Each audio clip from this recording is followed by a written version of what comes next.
Fact number 1, మీరు ఎప్పుడైనా south Korea వెళ్ళాలని ప్లాన్ కనుక చేసిండ్రు అనుకోండి, ఒక మాట మర్తించుకోండి, సౌత్ కొరియాలో 99% మొత్తం నాన్ వెజ్ దొరుకుతుంది. అక్కడ మన తీరు దొరికినట్టు అన్నం పప్పు దొరికే ఓన్లీ నాన్ వెజ్ మాత్రం ఉంటుంది. మనకు నాన్ వెజ్ అంటే మనకేం గుర్తు, చికెన్ మటన్ కానీ లేకపోతే ఫిష్ కానీ, మనం దీన్ని నాన్ వెజ్ అంటాం.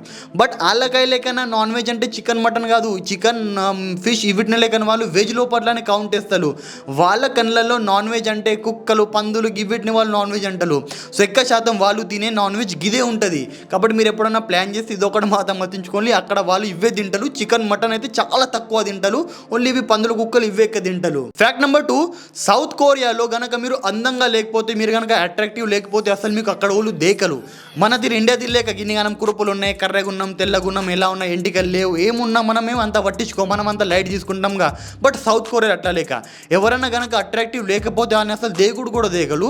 అండ్ అక్కడ 99% పీపుల్ లేకన మొత్తం మోడల్స్ తీరుస్తూ ఉంటారు. మోడల్స్ అంటే కనుక 10 మంది నిలబడి ఉన్నారు అనుకుని అందులోకి వెళ్ళి 9 మంది లేకన్నా మోడల్సే ఉంటారు. అంత అందంగా ఉంటారు.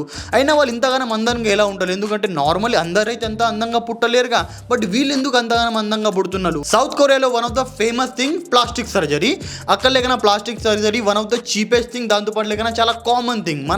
మనం ఎట్లా మనకు లేకన్నా కటింగ్ చేసుకోవడం ఎంత కామన్, ఒక నెల అయిపోయింది కొంచెం ఎంటికలు పెరిగినాయి కటింగ్ చేసేద్దాం మనం ఎట్లా పోతాం, వాళ్ళకి ప్లాస్టిక్ సర్జరీ అంత కామన్. కొంచెం ముక్కు లేకన్నా కొంచెం ముక్కు అంకర్ అయిపోయింది పోయి ప్లాస్టిక్ సర్జరీ చేసుకుంటారు, కొంచెం లేక 2-3 నెలల కొంచెం కర్రగైనా పోయి ప్లాస్టిక్ సర్జరీ చేసుకుంటారు, కొంచెం చెవులు అట్టిటనే ప్లాస్టిక్ సర్జరీ చేసుకుంటారు.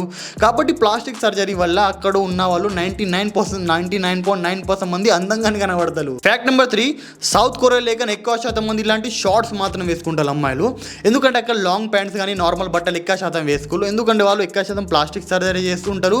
ఇంకా వాళ్ళందరికీ మోడల్ అయ్యేడుతుంటాయి, అందరికీ మోడలింగే చేసేడుతుంటారు. కాబట్టి వాళ్ళు సంపాదించిన పైసల్లోకి వెళ్ళి అందరికంటే ఎక్కువ స్పెండ్ వాళ్ళు ఓన్లీ ఫ్యాషన్లోనే స్పెండ్ చేస్తారు. కాబట్టి అక్కడ లేకనే ఎక్కువ శాతం మంది షార్ట్లని తిరుగుతారు, అందరికంటే ఎక్కువ అట్రాక్టివ్ పీపుల్ సౌత్ కొరియాలో ఉంటారు. కాబట్టి ఫ్యాక్ట్ నెంబర్ 4, మన ఇండియాలో ఎట్లా మనం ఎక్కడైనా జాబ్ చేస్తున్నాం అనుకోండి, 9 to 5 కానీ 9 to 8 కానీ జాబ్ చేస్తున్నాం అనుకోండి, పొద్దుగల జాబ్ కోతాం, సాయంత్రం వచ్చా అంటే డైరెక్ట్ మనం ఇంటికి వస్తాం, తినంటే వండుకుంటాం, మన ఇది డైలీ రూటీన్ ఉంటుంది.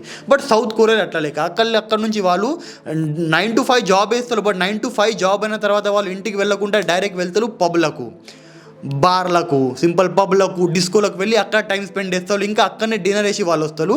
ఎందుకంటే అక్కడ ఒక కల్చర్ ఏమంటే సింపుల్, అక్కడ ఎక్కువ శాతం మంది షో ఆఫ్ చేస్తుంటారు, నేను మంచిగా నేను ఎక్కువ, అందరికి లేక కూల్ అని చూపెట్టేది ఉన్నది. వాళ్ళు కనుక డైలీ నైట్కు వెళ్ళి పబ్లలో డిస్కోలలో టైం స్పెండ్ చేస్తే వాళ్ళకు కూల్ అని అనిపిస్తాయి. కాబట్టి ఎక్కువ శాతం మంది పబ్ ఇంకా డిస్కోలని చాలా మంది టైం స్పెండ్ చేస్తూ ఉంటారు. ఇంకా ఎక్కువ శాతం ఖర్చు కూడా అక్కడనే చేస్తారు.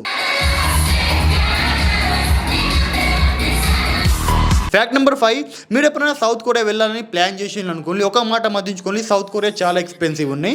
గనక మీరు అక్కడ వెళ్ళి ఒక 1 వీక్ కనుక ఒక 10 రోజులు కూడా అక్కడ స్పెండ్ చేసిండ్రు అనుకోండి, మొత్తం చార్జెస్ కలిసి చెప్తున్నా. గనక మీరు అక్కడ ఒక 1 వీక్ కూడా స్పెండ్ చేసిండ్రు అనుకోండి, 1 వీక్ 10 రోజులు కూడా స్పెండ్ చేసిండ్రు అనుకోండి, 10 రోజులకే దగ్గర 1.5 నుంచి 2 lakh రూపీస్ దాకా ఖర్చు అవుతుంది, ఓన్లీ అక్కడ మనం ఉండి తిని తిరుగుట్లానే.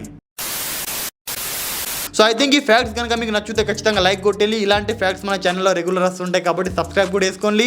సో వీడియో నచ్చితే లైక్ కొట్టేళ్ళి. So have a good day.